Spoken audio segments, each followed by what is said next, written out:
Hey guys, welcome back to my YouTube channel Learn French with Adhya. In this video, we'll be talking about the conjugation of irregular verbs. Now, in my previous videos, you must have heard me talking about that we're going to discuss about irregular verbs conjugation in my next video. So here we are. So I thought, why not make like a different playlist for regular verbs and irregular verbs, and the playlist of irregular verbs. In each video, we're going to discuss about 4 irregular verbs, because see, the conjugation of each and every irregular verb is different. So it's going to be very difficult for you to learn it. So it's better to break it up and then learn it slowly, because there's no hurry. You don't have to give an exam, or there's no train which is you don't have to catch any trains. So I'll be doing 4 verbs in a video. If you want, you can do all those 4 verbs with me, or you can do like 2 verbs at a time, and then watch my other half of the video and then do other 2 verbs. Okay, so it depends completely on you, but for me, I'm doing 4 irregular verbs in a video. Okay, so let's get started. So over here, my first verb is pouvoir, which means to be able to. So like to be able to do something, or to be able to make something, like whatever. Whenever you have this ability, this verb will describe your ability in French. Alright, now you must be noticing that this is an IR verb, but that doesn't make any difference in its conjugation, like because the conjugation will still be irregular.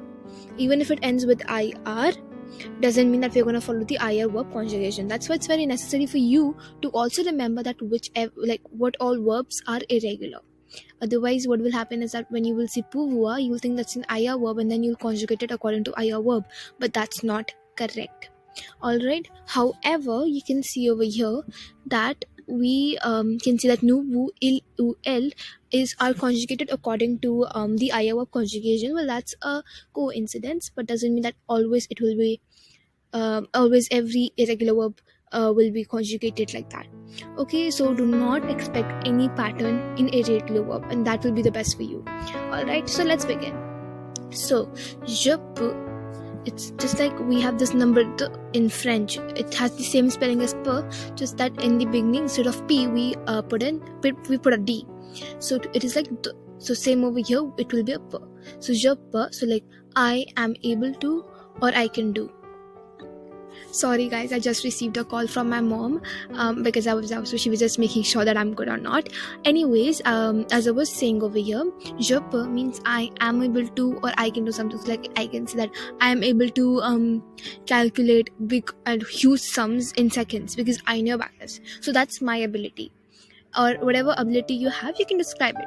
Or you can say tu peux. That means you are able to. That means you can describe your friend's ability, or whoever is in front of you. And if you know about that person's ability, and let's suppose you're introducing that person to somebody, then if you're describing his or her ability, then you can use the verb pouvoir again. So tu peux.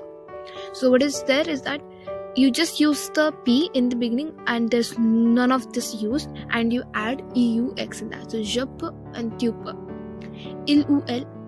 So the pronunciation is same, but instead of X at the end, we will put a T. Okay, and this means he or she is able to. Okay, now you must be wondering that, let's suppose if I have a person besides me. Okay, let's suppose I'll name that person B, I am A, and then there is this person C. Okay, so you are introducing B's ability to the person C. Now at that time, you will use il ou elle, right? Because you will tell the person that okay, B is able to do this, he or she can also do this. But when you are talking, because wait, we'll use il ou elle because we're having the conversation in 3 people, and we're telling his or her ability to the third person. That's why we will use il ou elle. Right, now if I am talking to like I am A, and then I'm talking to B, there is no C, there is no D. Okay, then I will use the word tu, because it's you. I'm talking to the second person, which is the second party. I mean, we have learned this in English also, so I was just making sure that you guys know it. I know this is a very basic thing. Okay, so I don't need to discuss that, right? Now let's come to nous. Nous is we. So we are able to. So like as a team, you can be like, oh, we are able to do this. Like when you're facing any team in any of the competitions, and that's what you can say. So nous pouvons. So it's same. So you add ONS at the end, and you remove the INR. Okay, wait, guys.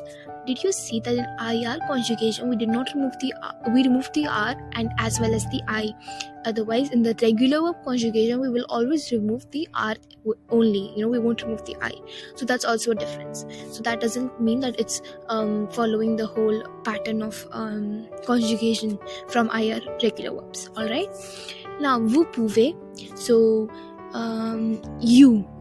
you are able to. So in you we have this whole group and it's formal. If you want to learn more about the difference of tu and vous, do check out my first video because we have discussed in a lot of deep detail about it, because many people have this confusion in it, and I thought it's in my first video, which is the basics of français, it's very necessary to discuss that, because in that video itself I introduced you guys to these pronouns, so it causes a lot of confusion. So I wanted to make sure that you guys are clear with this concept since the start.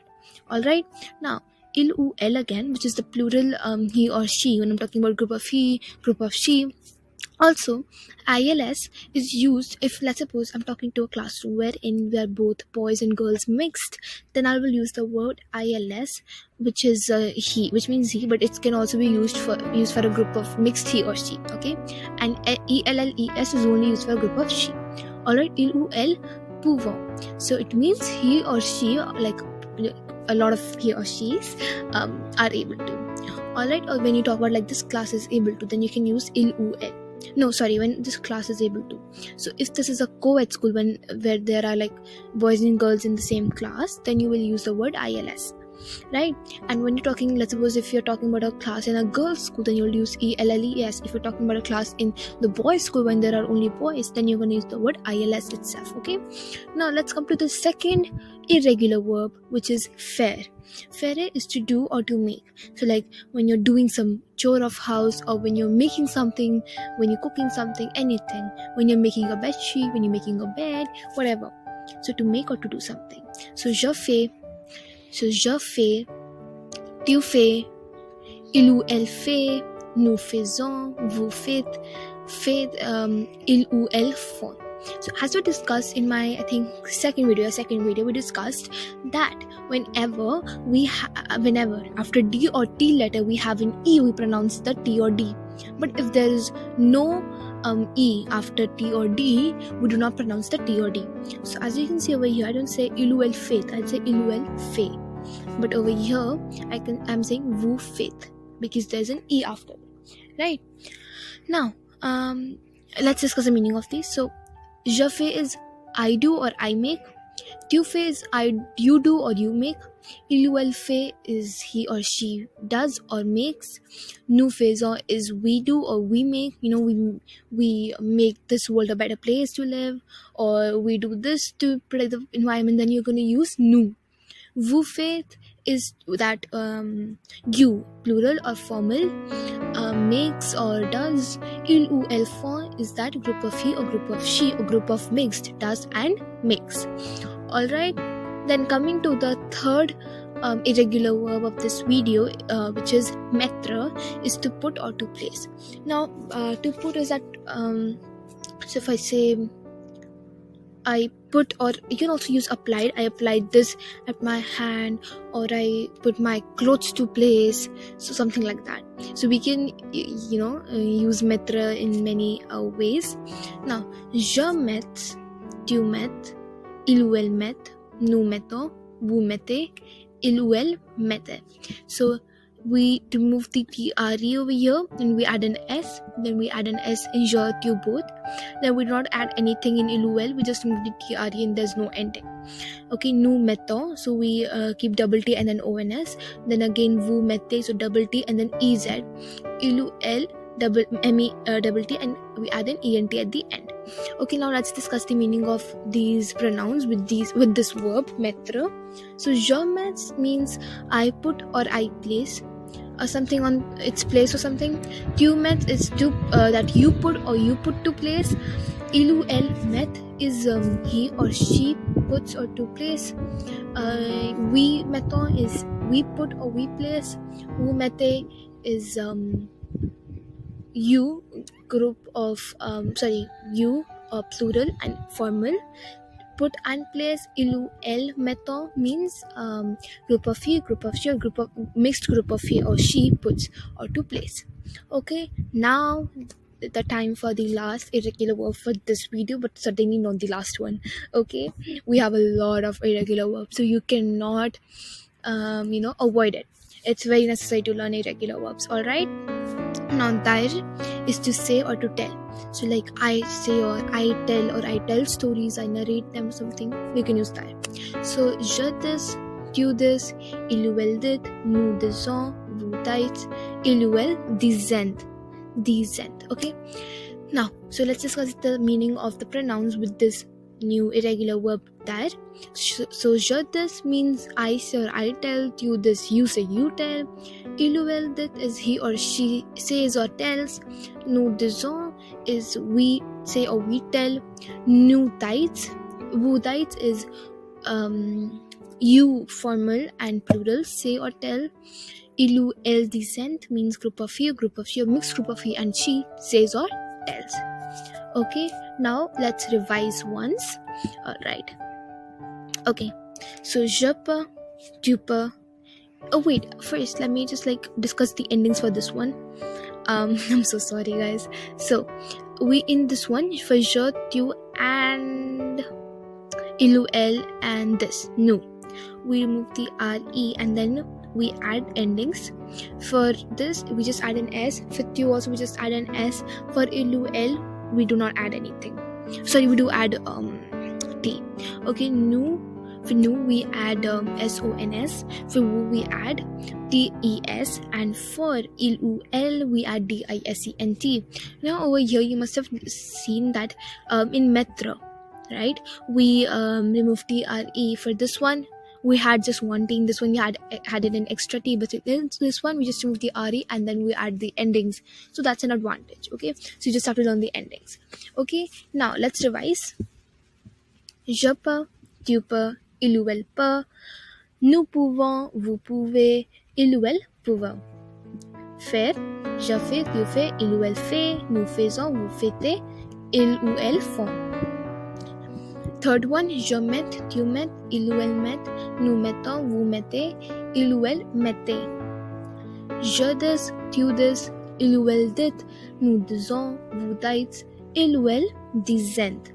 Alright, that's it for this video, and I would suggest you guys to take an A3 size of paper and write all of these verbs in that. Okay, and make sure that you write I would say 3 verbs in each paper because it's A3 size, and if you try to put a lot of verbs in that one, then you write the conjugations is really small size, in font size. So we don't really want that, because I want you to paste that paper in front of your study table or wherever you go the most and you have your eyes on the most of the time. Well, that must be TV, but you can't put the paper on the TV, but however you can put it somewhere like on a study table or wherever you pass through the most, and then whenever you look at it at most of the times, you can remember it. Okay, so it's an easier way of remembering the conjugation of irregular verbs, because it's really difficult to mug them up, and I completely understand that, because even me, I haven't really gotten over all of them so fast. Okay, so I kind of forget it sometimes, but whenever you put any A3 size something, or when you paste it, and when you have this, whenever you pass to that, you refresh your image, and then you have an image created in your mind. So during exam you can remember that image, and if you don't remember what conjugation it is, you can remember that image and then you can immediately write it. So that really helps. Okay, so I would suggest you all to do this, and don't worry. Again, I would say that just chill out. Slowly you will remember it eventually when you will have exercises about it, so you will start remembering it, right? So yes, I will see you all in my next video, and do not forget to like this video if you liked it, and share it with your friends and classmates because they need it too, and subscribe to my channel. Also, do not forget to comment in the comment section and tell me what video you will like next, what you liked about this video, and what more you would like me to put in my video, and motivate me. And yes, so I'll see you all in my next video. Till then, take care and bye bye.